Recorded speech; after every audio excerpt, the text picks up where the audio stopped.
às ruas, vamos ver no que é que isto vai dar.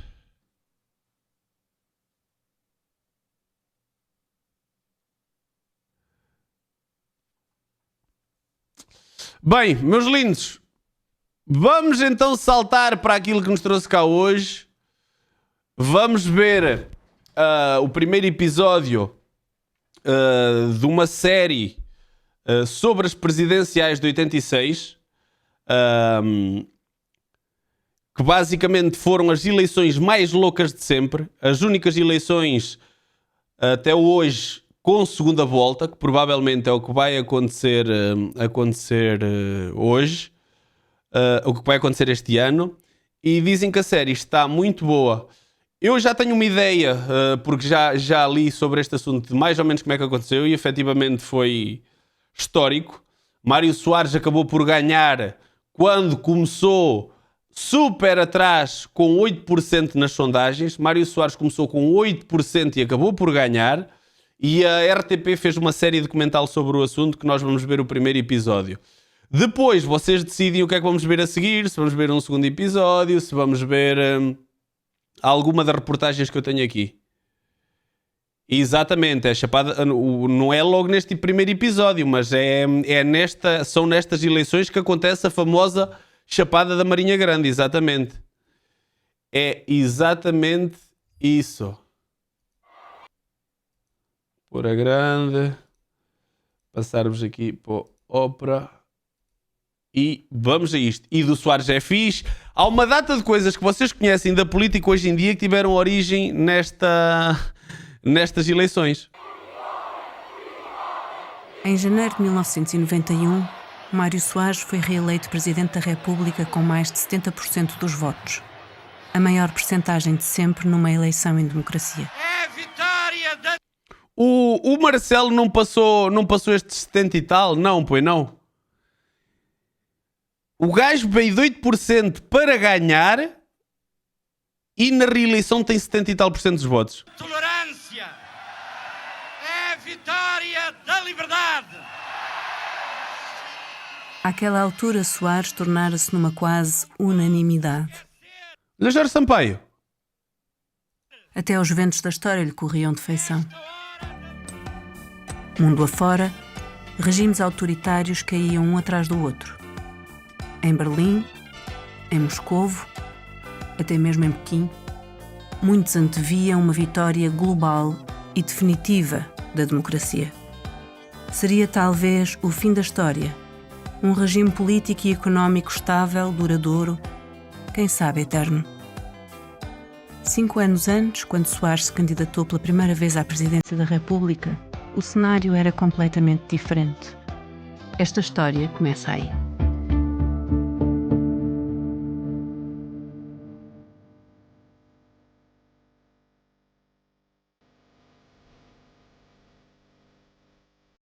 A AD apoiou um candidato que era do CDS. A AD apoiou Freitas do Amaral, o candidato Freitas do Amaral, que fez uma campanha incrível. Toda a gente achava que ele ia ganhar de caras. A primeira volta foi arrasadora. E depois na segunda, eu vou-vos dar um bocadinho de spoiler. Ele era amigo do Mário Soares, o Mário Soares era amigo dele, e o último debate entre os dois é um dos debates mais épicos da política portuguesa, porque o Mário Soares era amigo e jogou baixo para a política daquela altura, que o Freitas do Amaral, eles tiveram bué de anos sem se falar. Eles eram grandes amigos, porque fizeram, apesar de estarem em lados opostos, fizeram vida política. Depois, no final, fizeram as pazes e já eram, antes do Mário Soares morrer, por acaso não sei se já faleceram os dois, não sei se Freitas do Amaral, mas acho que já faleceram os dois. Eles no final das vidas eram companheiros de casa um do outro. Companheiros de casa não, eram visitas de casa um do outro frequentes. Mas eles passaram de amigos a inimigos mortais. Depois a idade trouxe-lhes o peso de fazer as pazes e voltaram a ser amigos outra vez. Estão a ver? Em mais alguma stream da Twitch vocês aprendem merdas destas? Digam-me se há mais alguma stream da Twitch que vocês aprendem história. Meu Deus, não é? Conteúdo de qualidade.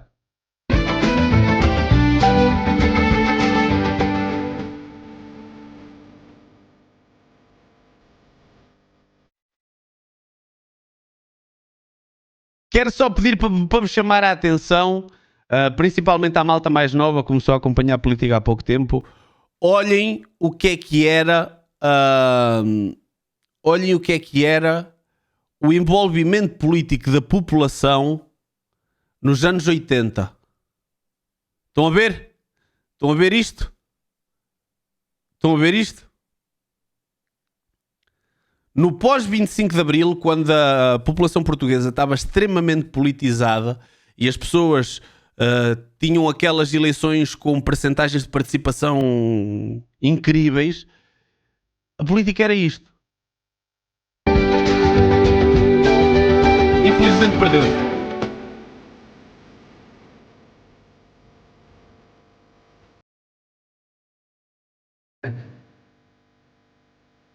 Parece um festival, foda-se.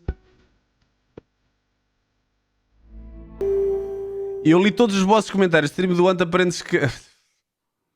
Na stream do Centro que ensina a fazer frasezinhas de apenas 400 calorias. Mensagem de Ano Novo do Presidente da República.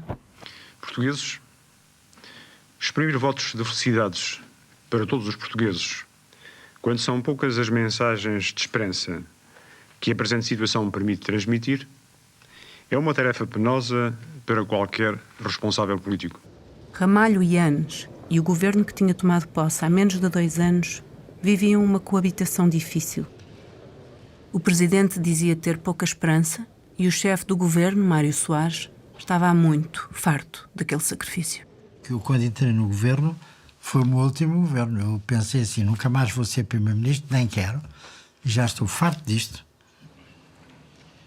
Não é fácil, mesmo nada fácil, a tarefa que Vossa Excelência, Sr. Presidente da República, me acaba de confiar. Se nunca terá sido invejável ser governo em Portugal, hoje não só é tremendamente arriscado, como é motivo de grande incomodidade pessoal e de indiscutível sacrifício. Aqueles que aceitam o dever da atividade política sabem que essa sua escolha envolve a obrigação de enfrentar as situações tal como elas são, sem os artifícios do idealismo, do dogmatismo ou da demagogia. A convivência.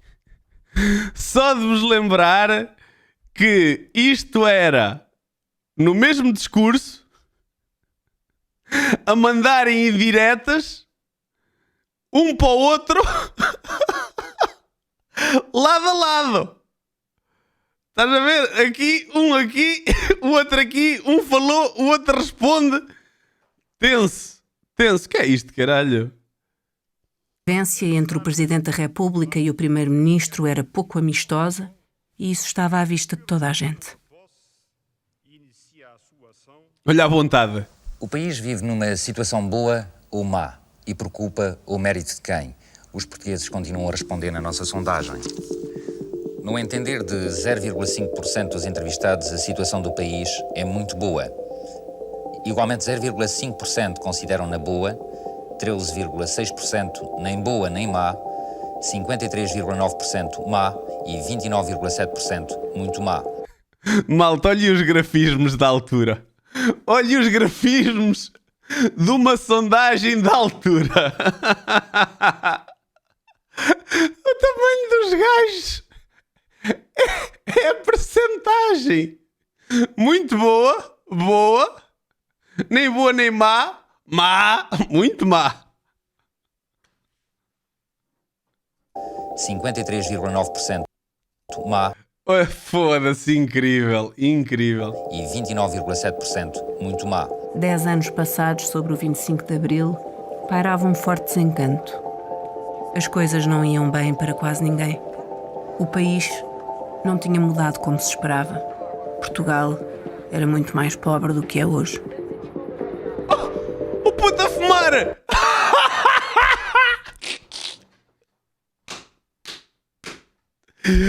Ai, para vocês verem o que é que era aqueles tempos, caralho.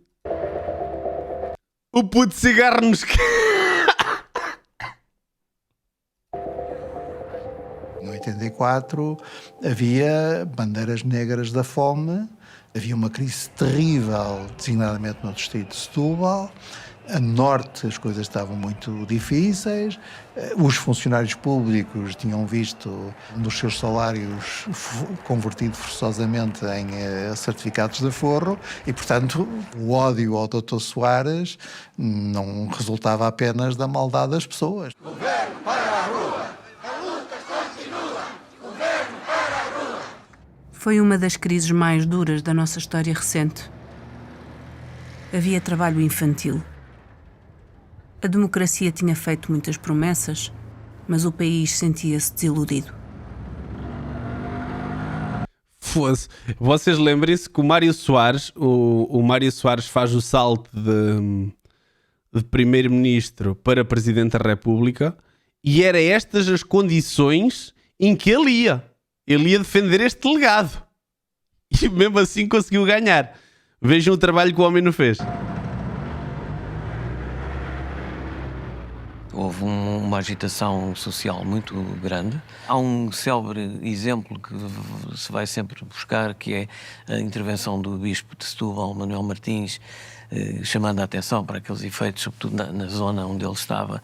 São homens, são milhares de homens, são famílias, são milhares de famílias que na minha diocese vivem situações muito graves. Da memória que tenho, acho que foi mais intenso e mais duro do que no período da Troika, 30 anos depois. Era um país muito diferente, era um país muito mais pobre.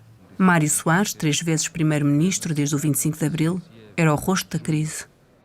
Naquela altura, o governo era formado pelo PS e pelo PSD, a única vez na nossa história em que os 2 maiores partidos estiveram coligados. O líder do PSD era Carlos da Mota Pinto. Vocês ouviram bem. Era o Centrão. PS e PSD fizeram governo. Bloco Central. O Bloco Central foi formado porque Portugal estava à beira da bancarrota e todos sabiam que o governo ia ter de tomar medidas difíceis. Entre Soares e Mota Pinto havia uma relação... Ia bem.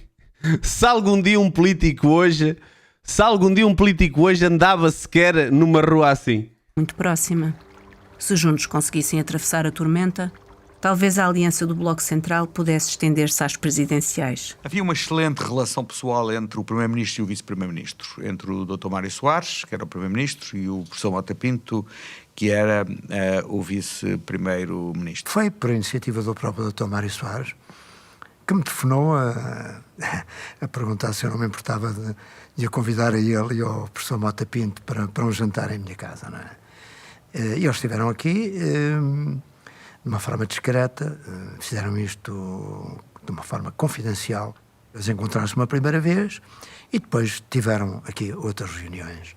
A ideia seria, no fundo, formar um governo maioritário em que o primeiro-ministro seria designado pelo partido mais votado, neste caso veio ser o Partido Socialista, o segundo ficaria com o vice-primeiro-ministro e eles aqui falaram das bases programáticas do que devia ser um governo, esse governo. No princípio do... Então eles já foram para eleições combinados. Que sabiam que provavelmente os dois conseguiriam maioria absoluta e só decidiram... Eles não concorreram juntos. Eles foram para eleições e era quem ficasse à frente era o primeiro-ministro. Quem ficasse em segundo era o vice. O governo do Bloco Central, Mário Soares, convenceu-se e nós também, os que o rodeávamos, que a candidatura dele poderia vir a ser apoiada quer pelo PS, como é óbvio, quer pelo PSD. O Soares contava, e é verdade que contava, porque dizia, eu preciso do centro e o centro está no PSD. O meu jogo era que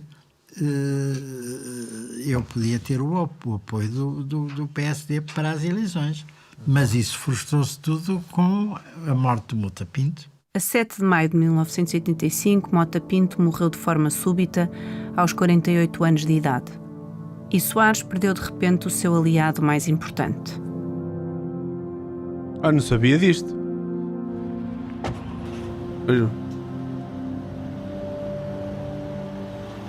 Pinto Balsemão. A morte de Mota Pinto tornou o rumo do PSD muito incerto. Jovens militantes como Pedro Passos Coelho, autarcas como Helena Roseta. Jovens militantes como Pedro Passos Coelho. Jovens militantes como Pedro Passos Coelho. Olha aí o galã. Olha aí. Autarcas como Helena Roseta, dirigentes de facções internas como Pedro Santana Lopes, estavam em campos opostos. Aí bem, olha o Santana Lopes. Olha o Santana Lopes, tão garoto. Continuaria o PSD no Bloco Central depois da morte de Mota Pinto? E quem seria o candidato às presidenciais apoiado pelo partido? No que toca às presidenciais, havia mesmo as divisões. Havia alguns que achavam que se ia apoiar Mário Soares, havia outros que achavam que Mota Amaral podia ser um candidato, e havia outros que pensavam noutra hipótese, e também havia alguns que achavam que um militar podia ser uma personalidade. E falava-se muito na época, e se lembro-me perfeitamente, que o grande candidato do centro-direita deveria ser o general Firmino Miguel. Acontece que o general Firmino Miguel, a certa altura, diz que não quer ser candidato e que não vai ser candidato. E, portanto, desaparecendo o principal candidato que nas sondagens falava que era aquilo gera-se ali um vazio e aí sim começa a haver uma pressão maior e também da parte do meu pai alguma vontade. O Freitas do Amaral começou a afirmar-se com força, porque tinha prestígio, porque ligava-se muito à ideia do Sá Carneiro. Foi ele que ficou na noite da morte do Sá Carneiro que aparece, portanto, há um lado também muito simbólico nessa perspectiva, e portanto começou a fazer o seu caminho. E o meu pai, apesar de tudo, tinha sido um dos fundadores, como o Marcelo Rebelo de Sousa lhe chamou, um dos founding fathers do regime democrático, e portanto era de facto uma personalidade com uma capacidade para, de alguma maneira, preencher esse espaço. Pronto, e aí ele decidiu, olha, tem que ser. Apelo a todas as forças morais, políticas e sociais interessadas numa profunda mudança de sentido ético e liberalizador. E apelo a todos os portugueses para que se unam num grande movimento popular de apoio à minha candidatura. Lutarei com alegria pela vitória. 10 dias depois da morte de Mota Pinto, o PSD reuniu-se em congresso na Figueira da Foz. A Nova Esperança era o grupo interno que sempre se opusera ao Bloco Central. Pedro Santana Lopes, Marcelo Rebelo de Sousa e os outros membros daquela corrente delegaram em José Miguel Júdice a missão de os aproximar de Cavaco Silva. Fui eu que fui destinado para ir falar com o Cavaco. Fui falar com o Cavaco ao Banco de Portugal. Uma conversa muito simpática. Eu conhecia-o mal, não tinha tido nunca nenhum contacto com ele, a não ser esses contactos que em sítios onde está muita gente. Mas, fundamentalmente, ele disse-me duas coisas. Eu vou à Feira da Foz e vou lá só para fazer um discurso. E o que eu vou fazer é o seguinte, dizer, eu vou apoiar o Freitas do Amaral. Acho que é muito perigoso para o país que o Mário Soares ganhe, e acho que a única pessoa que pode vencer o Mário Soares é o Freitas do Amaral. O Partido Social Democrata definiu uma estratégia própria em matéria de presidenciais no Congresso da Figueira da Foz. No primeiro acordo que celebrámos com o Partido Socialista, falava-se numa estratégia comum. É claro que neste momento... Cavaco tão novo também, foda-se. Vocês sabem que foi por isto, porque o Cavaco não podia com o Mário Soares. Então, quando troca a liderança porque o antigo líder morre e era o principal aliado dele, ele tem o azar que quem lhe calha é só um gajo que não gosta nada dele. Não o pode ver à frente. E então, claro que a cena de continuar não teve hipótese nenhuma, não é? Não existe. E o problema é que o Cavaco não tinha problema nenhum em mostrar que não gostava. Isto é uma estratégia comum. Ele vai à Figueira da Foz, diz é melhor apoiarmos o professor Freitas do Amaral, ganha por pouquíssimos votos, mas são pouquíssimos votos que definirão mais de 10 anos da vida política portuguesa. E com um perfil de afirmação muito forte, de liderança, na verdade conquistou a liderança do PSD. Eu até tenho a ideia que ele foi ao Congresso de maneira nenhuma sem essa expectativa. não é uma pessoa que chega de repente, que vem fazer uma rodagem no carro, que monta esta cenografia, um enorme painel com a fotografia de Sá Carneiro, que estava ali, e de repente, quando ele começa a falar, 2 focos luminosos em cima do Sá Carneiro. Cavaco Silva, hoje ele é o PSD. Entendi que tinha chegado a hora, e não podia adiar mais, de dizer-lhes muito francamente, mas muito francamente, tudo aquilo que pensava, porque era a minha convicção que se jogava ali a sobrevivência do Partido Social Democrata como um grande partido nacional. E por isso apresentei uma estratégia nos curtos minutos que me foram concedidos. Talvez tenha sido essa frontalidade que me distinguiu. Ficou evidentemente claríssimo que o Bloco Central, com a entrada de Cavaco Silva Morreu. em cena, tinha começado a esboroar-se ali, ainda na Figueira da Foz, diante do bar da Figueira da Foz. Estamos no governo em resultado de um acordo com o Partido Socialista.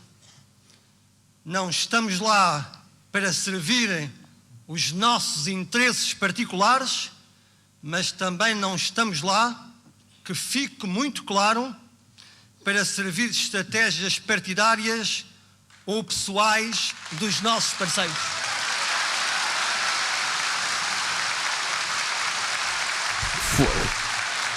Eu, por acaso, eu não percebo. O Cavaco Silva tinha um ar mesmo austero. Eu não sei como é que ele conseguiu depois ganhar e ter os resultados que teve, etc. Ele não transmite o mínimo de empatia. Tu sabes que este gajo vai para cortar e para fazer o que é para fazer. Um candidato destes, hoje em dia, nunca ganhava. Nunca.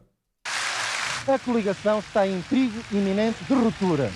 Disse também que... E de lembrar, não é? Que ele, sem segurança nenhuma que poderia ganhar, anuncia isto, estando o PSD no governo, e isto causa a ruptura, não é? Causa a ruptura e provavelmente causaria a queda do governo, sem garantia nenhuma que conseguiriam ganhar as eleições seguintes, e ele mesmo assim... E depois isto dá a volta, não é? Porque ele não gosta nada de Soares e manda o governo abaixo e acaba por ficar ele no governo. Por outro lado, depois é o Soares que ganha as presidenciais e ficam 2 gajos que não se gramam nada, um a primeiro-ministro e o outro a presidente da República. Que a reunião desta manhã entre os líderes dos 2 partidos da coligação foi a última, já que os socialistas entendem que se deve pôr ponto final a este tipo de reuniões, dada a intransigência manifestada pelos sociais-democratas. Talvez não fosse preciso falar pessoalmente com... Caótica esta entrevista na rua, foda-se. Mário Soares, para perceber os dias amargos que eu estava a passar, sobretudo com... O Coutrinho consegue causar muito mais empatia do que o Cavaco. O Cavaco tem mesmo cara de austero, ele é mesmo... Não sorri, está sempre sério, está sempre... O Coutrinho é muito mais amigável, meu. Face a um adversário, a um súbito adversário, que ele não considerava, porque ele gostava do reduto lisboeta, urbano, culto, intelectual, dos pintores, dos escritores, dos amigos de sempre, dos companhões de ruta, e de repente aparecia-lhe um outsider vindo de Boliqueima, ou lá como é que se dizia na altura, com um ar muito, socialmente muito expressivo, que era uma coisa que me chocava muito, mas pronto, e de repente ser talvez vencido por um outsider sem nome nem apelido, nem assinatura na política portuguesa, a não ser um longínquo cargo de Ministro das Finanças de Sá Carneiro, foi um duplo vexame. Primeiro a morte de Mota Pinto, depois a vitória de Cavaco e o fim do Bloco Central. Em poucas semanas, os planos de Soares caíram por terra. O país teria de ir novamente para eleições. No meio desta frenética crise política, Portugal assinou finalmente o Tratado de Adesão à CEE, quando já quase ninguém acreditava que isso fosse possível. Para Soares, a entrada na Europa era a luz ao fundo do túnel. Abria uma perspectiva de progresso, depois de anos muito duros. Nesta crise, nós tínhamos um horizonte. E esse horizonte tinha uma esperança. Tínhamos um futuro novo que era a entrada nas comunidades europeias. E isso aconteceu. E, portanto, penso que havia aí uma perspectiva positiva. O objetivo do Bloco Central acaba por ser conseguido, não é? Eles tinham-se juntado, 2 partidos historicamente rivais, para conseguir a estabilidade e tomar decisões difíceis, para conseguir endireitar as coisas ao ponto de poderem entrar na CEE, hoje é a União Europeia. Que era de dizer... E resultou. Cumprimos e, além do mais, conseguimos concluir este processo. Mas achávamos que haveria alguma gratidão. Eu acho que não existe isso em política. Não existe. E repare, aquilo tinha sido alcançado à custa de muitos sacrifícios de muitas pessoas. Portanto, as pessoas que levam uma paulada não gostam. Aliás, devo dizer-lhe que o povo português, Dr. Pinóquio, hoje em dia, pois sempre que me vê na rua, ajoelha-se e diz, pois doutor, candidato-se à presidência da República, salve o nosso país, etc, etc. A adesão à Comunidade Europeia foi o último ato público de Mário Soares enquanto chefe de um governo cuja base de apoio se tinha desfeito. 2 dias depois da cerimónia nos Jerónimos, o primeiro-ministro fez uma comunicação ao país a anunciar que se demitia. Anunciei hoje ao Sr. Presidente da República o meu propósito de me demitir de primeiro-ministro para facilitar a solução que se mostre menos onerosa para o país. Como compreendem, não tinha outra alternativa razoável após ter recebido as cartas de demissão dos ministros sociais-democratas. Em política há sempre um dia seguinte, e esse dia seguinte tem que ser preparado. O governo caiu e, com isso, a ordem das eleições mudou. Agora as datas sobrepunham-se no calendário político, tudo acontecia ao mesmo tempo. Soares era primeiro-ministro em gestão quando anunciou a sua candidatura presidencial. Ou, mais exatamente, anunciou sem anunciar. Mas o primeiro ato do que poderá ser a minha candidatura concretizou-se com esta cerimónia que particularmente me tocou e vos agradeço. Mesmo que o Bloco Central já não existisse, Soares ainda queria ser o candidato do centro. Viu o seu espaço apertado. Já viram o que é um primeiro-ministro em exercício, um primeiro-ministro que está ainda no cargo, anunciar que vai ser candidato a Presidente da República assim, zau! Era o António Costa ainda em exercício dizer que se ia candidatar a Presidente da República agora. Por exemplo, se ele não tivesse caído. Entre 2 candidaturas. À direita, Freitas do Amaral. Pela esquerda, Maria de Lourdes Pintacilgo. A nossa perspectiva era muito negativa quando há as possibilidades do Dr. Soares vir a ser presidente. Portanto, na nossa opinião, a governação do Bloco Central tornava inviável e Soares iria pagar um preço muito alto. E havia um movimento muito importante em torno da Maria de Lourdes Pintacilgo. A Maria de Lourdes Pintacilgo foi muito pressionada, no sentido positivo do termo, muito incentivada por muita gente, incluindo eu próprio, para tirar uma conclusão óbvia do seu percurso político, que era apresentar uma candidatura à presidência. Maria de Lourdes Pintacilgo, engenheira química, 55 anos, solteira. Mulher que não pede desculpa de existir nem de governar, como a si própria se definiu numa entrevista de 1980. Foi em Portugal a primeira mulher a exercer funções governativas como secretária de Estado da Segurança Social no primeiro governo provisório chefiado por Adelino da Palma Carlos. No verão de 1979, era então embaixador de Portugal junto da Unesco, foi chamada pelo Presidente da República para constituir o 5º Governo Constitucional, encarregado de organizar as eleições antecipadas de dezembro de 1979, das quais sairia vencedora a Aliança Democrática. Eu acho que estava muito presente nessa altura a memória próxima do governo de que ela tinha sido Primeira-Ministra, não é? E volto a dizer, sobretudo na área social, onde justamente houve um conjunto de decisões que fizeram com que um conjunto razoavelmente importante de pessoas tivessem patamares de dignidade que não tinham tido até então. A engenheira Pintacilgo, um ano antes da eleição, estava altíssima nas poucas sondagens que existiam na época. Até o Gouveia Melo estava. A engenheira Pintacilgo é uma personalidade particularmente singular, não é?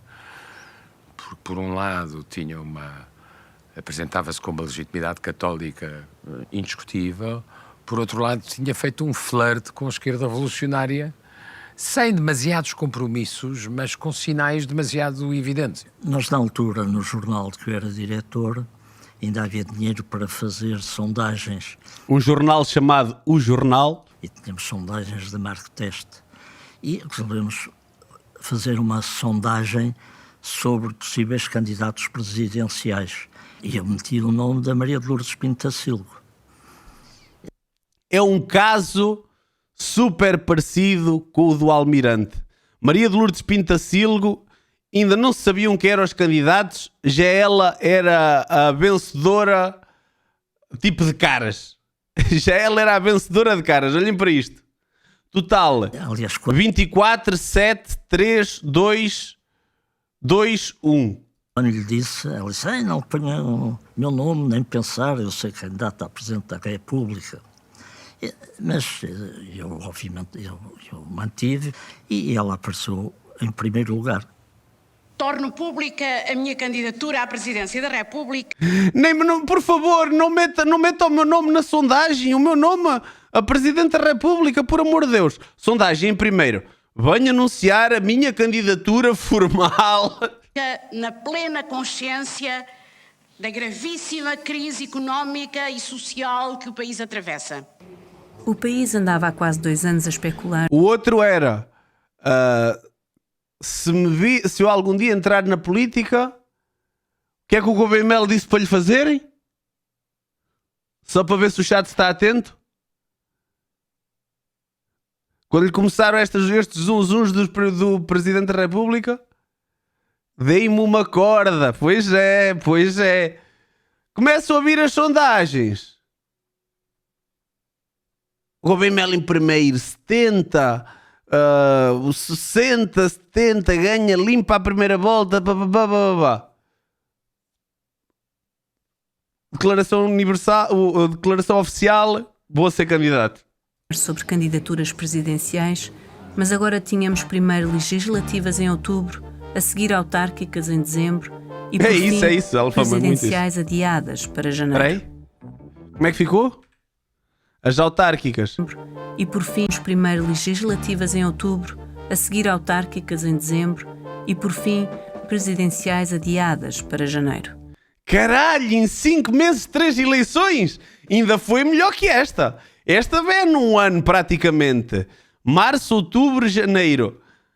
Sim, senhor.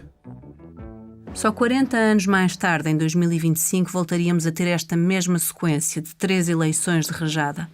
E essa não era a única semelhança daquele tempo com os... Eu gostei da jornalista. 3 eleições de rajada. Eu não sabia que se podia usar este tipo de discurso. Dias de hoje. Naquela época havia eleições com muita frequência. Olha, Pedro Nuno! Cada governo durava no máximo 2 anos. O presidente dissolveu o Parlamento por 3 vezes. E no espaço aberto pela desilusão com o regime, nasceu um novo partido, com a promessa de regenerar o sistema. Era o PRD, Partido Renovador Democrático, que dizia não ser nem de esquerda nem de direita e que se inspirava diretamente em ienes. Uma das coisas, porque o PRD apareceu, como eu dizia na altura, é porque, infelizmente, em muitas eleições dessas não havia grandes alternativas. Só gatunos na minha tela. Calma, Drogas Ventura. Do governo do Bloco Central nem alternância havia.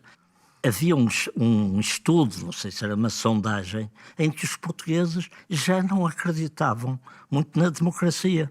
Estavam desconfiados da democracia. Portanto, é preciso criar uma realidade política nova, mesmo que até transitória ou efêmera, que dê uma saída, que dê uma esperança aos portugueses, para evitar o que agora acontece em parte com o Chega.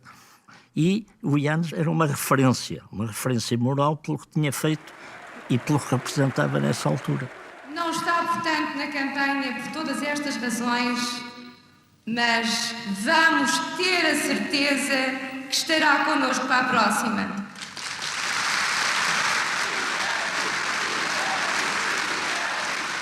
O presidente o Ramalhianes, é o caso ao qual também comparam muitas vezes o Gouveia Melo, e compararam na altura, que era alguém sem partido que foi eleito para Presidente da República e depois tornou-se uma figura tão central da política portuguesa que ele achou que iria conseguir criar o próprio partido. Não correu bem. Spoiler. De um novo partido político, que foi o PRD, Partido Renovador Democrático. Partido esse que claramente era contra os partidos do Bloco Central. Era para ocupar a área dos partidos do Bloco Central. A situação tinha qualquer coisa de irónico. De um lado, Soares deixava o lugar de primeiro-ministro com a ambição de se tornar presidente. Do outro, Yanes dedicava-se à criação de um partido para poder influenciar no governo. Aliás, quem tivesse prestado atenção à mensagem de Ano Novo do Presidente da República poderia já ter notado a repetição insistente de uma mesma palavra. Que está na renovação numa estratégia. Então, quem não tem currículo na política pode registrar a sua candidatura? Quem não tem currículo na política pode registrar a sua candidatura à PR? Então, eu não estou a perceber se isto é uma piada. Eu não estou a perceber. Então o BML não tem carreira política, caralho. Estratégia de qualquer pessoa pode. Uma estratégia. Desde que tenha mais de 35 anos, para pode. Se renovar. É necessária a estratégia de renovação para renovar e de renovação desejada, de mudança e renovação, no processo de mudança e de renovação. Uma insensatez. Basta seres português ter mais de 35 anos. Como se viu, como se provou a seguir. Mas realmente estava convencido daquilo. Que ia fazer um grande partido e que ele ia ser. Posso recordar o que eu disse na altura ao jornal Yanes. Ele não me toma a mal se ouvir esta entrevista. Eu disse, meu jornal está a 6 meses do fim do seu mandato. O meu jornal não vai, com certeza, negar que está empenhado na formação deste partido. Aliás, este partido até se devia chamar Partido Ianista, porque tem realmente a sua gênese, a sua eventual base de apoio no prestígio do meu jornal, na capacidade política do meu jornal e na maneira como o meu jornal tem dado, digamos, luz verde para que o partido apareça. Portanto, eu acho que era preferível, então, que o meu jornal anunciasse aos portugueses que saía da presidência, porque faltam apenas 6 meses, não havia drama nenhum, que se iriam realizar novas eleições presidenciais para outros candidatos, uma vez que o meu jornal não pode recandidatar-se, e então assumia, sem qualquer subterfúgio, sem qualquer intermediário, a liderança do partido. Mas Yanes... Pá, mas olha que é preciso um gajo ter uma confiança do carago. Ele está a ver que o mandato está a 6 meses de acabar. Ele está a ver que não pode candidatar-se novamente e que vai deixar de ser Presidente da República. Cria então o próprio partido. Porque vêm umas legislativas e ele quer ter o seu partido no governo. Pá, isto é, para além de uma ambição gigante, opa, era ter um ego, cuidado. Pois... Não seguiu o conselho de Sousa e Castro. E as legislativas antecipadas colocaram-lhe um problema. O PRD tinha de encontrar um líder de substituição. A escolha recaiu em Hermínio Martinho, um engenheiro agrónomo de 38 anos, sem experiência política. Trazer para a ação política dos deputados e para a ação política do governo em Portugal aquilo que tem sido em termos de isenção, honestidade, seriedade, competência e defesa do interesse nacional, defendido e praticado por generalianos na presença da República. Este é o grande objetivo do PRD, é isto que o PRD vai concretizar, tendo os lugares de maior responsabilidade. O Hermínio, sobretudo por um lado, e andava com a Manuela. Por outro, que eu costumava dizer que tinha mais jeito para a política que o marido, porque de facto ela era muito boa no fenómeno. E, assim, tipo conferência de São Vicente de Paulo, com isto de coisa e de simpatia, porque é naturalmente simpática, e de falar com as pessoas. Digo eu que até os mocinhos pequenos gostam desta moça. Qual moça? Até os mocinhos pequenos gostam desta moça. A mulher do Sr. Ramalho Yanes. Olha, dessa besta, doaria bem. No PSD, a campanha é Cavaco Silva. Eu também estava comodamente instalado em casa e resolvi sair dessa comunidade porque penso que neste momento o nosso país atravessa um momento...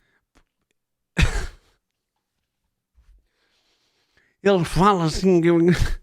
difícil. Eu achava que fosse para lá um homem realmente que fizesse bom, é isto. Havia de entrar um homem que tivesse punho, tivesse coisa, é assim mesmo. Que era a cara que eu estava a dizer que ele tinha quando estava a discursar, lembram-se? Era preciso entrar lá um gajo... O novo líder do Partido Social Democrata ataca impiedosamente a ação governativa dos socialistas, isolando-os dentro do Bloco Central a que o seu próprio partido ainda pertence. Objetivo principal, a tentativa de relançamento da dinâmica que levou ao poder a Aliança Democrática. Somos um partido que apresenta-se à eleição com a sua identidade, com um rosto. E vós tens de escolher. Tens que escolher os mais capazes e os mais competentes para governar Portugal. Em destruir aquilo que nós construímos, desfazer aquilo que nós fazemos, malbaratar aquilo que nós amealhamos, queridos amigos, só há uma resposta a essa gente, é que não tem o direito de governar Portugal. Para preparar a sua candidatura à presidência da República, Mário Soares passou à retaguarda no PS, lançando Almeida Santos como candidato à chefia do governo. Mas era ainda Soares quem entusiasmava nos comícios. Atrás de si, literalmente atrás de si, tinha um jovem que seria candidato à presidência 40 anos depois, António José Seguro. Com Almeida Santos à frente do governo, vai Qual é o António José Seguro, caralho? dar a Portugal 4 anos de estabilidade. Olha, não, é este. É este. Desenvolver Já na altura tinha a boca de... um come sono. a riqueza de Portugal. Está a dormir. E para dar aos portugueses padrões de vida verdadeiramente europeus. É o grande responsável, enfim, da política dos últimos 2 anos de governo e, portanto, enfim, o Dr. Almeida Santos, ainda que seja igualmente responsável, enfim, secretário de Estado, dirigente do Partido Socialista, não seja, digamos, um biombo a cobrir a responsabilidade do Dr. Mário Soares na política dos últimos anos. O Dr. Mário Soares não sai da cena política portuguesa. O Dr. Mário Soares sobe na cena política portuguesa. Mas ele não é substituído, desculpe, pergunta e eu respondo. Ele não é substituído por desaparecer, mas exatamente porque, a meu ver, vai ocupar o lugar que merece.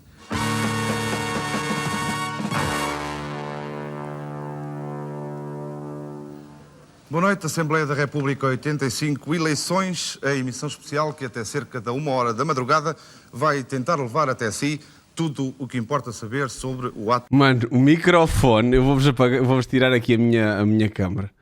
O microfone e o telefone com fio ali de lado. Aí é bem.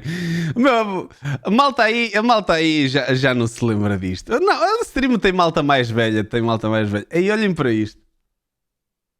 Eleitoral de hoje e, naturalmente, as suas consequências. Cavaco!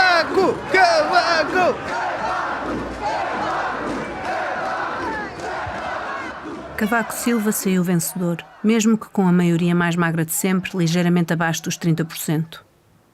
Já para o PS, as eleições foram um terremoto. Os socialistas tiveram o resultado mais baixo da sua história. Desiludidos, os eleitores do PS tinham-se deslocado em massa para o partido do General Yanes. Mas o que aconteceu? Ninguém estava à espera daquele resultado. Quando o Almeida Santos perde 43%, aquele cartaz, pode ser que não houvesse muita gente que acreditasse nos 43%, mas nos 35% era fácil, ou nos 38%, mal estava convencido que era a eleição que era nossa. O ónus e a impopularidade da aplicação da austeridade recaiu sobretudo sobre o Partido Socialista. Muito mais sobre o Partido Socialista do que sobre o PSD. Entre 1983 e 1985, Já votavas, Mata Jabalis, ou ainda não? o PSD cresceu apenas 3 pontos, mas os socialistas perderam quase metade dos seus votos. Agora tinham um terceiro partido, o PRD, a morder-lhes as canelas. A morder-lhes O as PCP, canelas. que concorria com a sigla APU, também perdeu deputados. Mas, paradoxalmente, O PCP Oh, Balegas, ainda estás aí.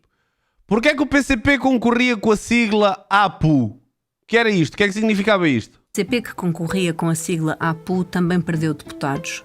Mas, paradoxalmente, aquele resultado era parte da sua estratégia. Podia ser um nome interessante para ele. O PRD vinha cobrir um espaço vazio que os comunistas identificaram logo em 1983, quando o PS e o PSD se coligaram no Bloco Central. Porra, és da idade da minha mãe, meu. Minha mãe nasceu exatamente nesse ano. O PRD era um novo partido de centro, com quem o PCP Aliança se podia entender. Popular Unitária. O PCP, se tivesse conseguido impedir, ou se tivesse querido impedir a existência do PRD, teria crescido o número de votos. O PCP estava na ordem dos 19% e nas sondagens, eu lembro, acho que no semanário, já estar em sondagens com 20 e tal %, porque o PCP era a expressão Aliança Povo do Unido. descontentamento com aquilo que estava a acontecer. Mas é evidente que facilitámos, sobretudo na procura de gente que não era do nosso partido. Nem tinha subscrito nenhum partido, portanto, isso é uma coisa mais ou menos assumida, mas não assim, uma decisão do Comitê Central, fecha os olhos, ajudem-me a me poderem ajudar. E era a nossa esperança que fosse uma alternativa, pudesse contribuir para uma alternativa democrática. Acho que o PCP foi o mais ambicioso. Achou sempre que havia de haver uma coligação política e social mais alargada que o PCP para construir uma democracia avançada e uma democracia que tivesse uma componente fortemente social para além da componente das liberdades políticas. E por isso nunca pensou no seu resultado eleitoral por si só, pensou no geral e apostou nisso. E eu não acho que tenha sido errado essa aposta. É um ambiente completamente novo, não é? Naquela altura, há alguma coisa ali a nascer, completamente nova. Nascido em Buliqueime, Lolé, Algarve, Cavaco Silva, 46 anos, é formado em Finanças pelo Instituto Superior de Ciências Económicas e Financeiras e doutorado em Economia pela Universidade de York, na Grã-Bretanha. Enquanto E doutorado em Economia pela Universidade de York, na Grã-Bretanha. Malta, se hoje tu teres um doutoramento lá fora já é tipo uma cena top, imaginem o que é nos anos 80, que muito pouca gente estudava. Tu se tirasses um curso já tinhas a vida feita cá, não é? O que é já naquela altura ter um doutoramento na Grã-Bretanha? Ele também já devia vir de famílias com posses, não é? Porque para ir naquela altura fazer um curso para fora...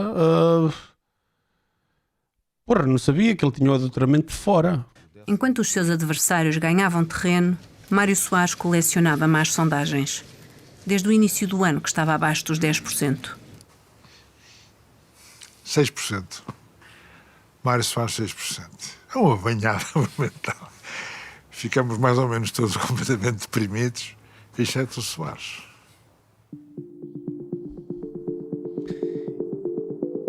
Pá, estou a gostar, eu gostei muito. O pai dele tinha uma gasolineira em Buliqueime. Foda-se, uma gasolineira dava para isso?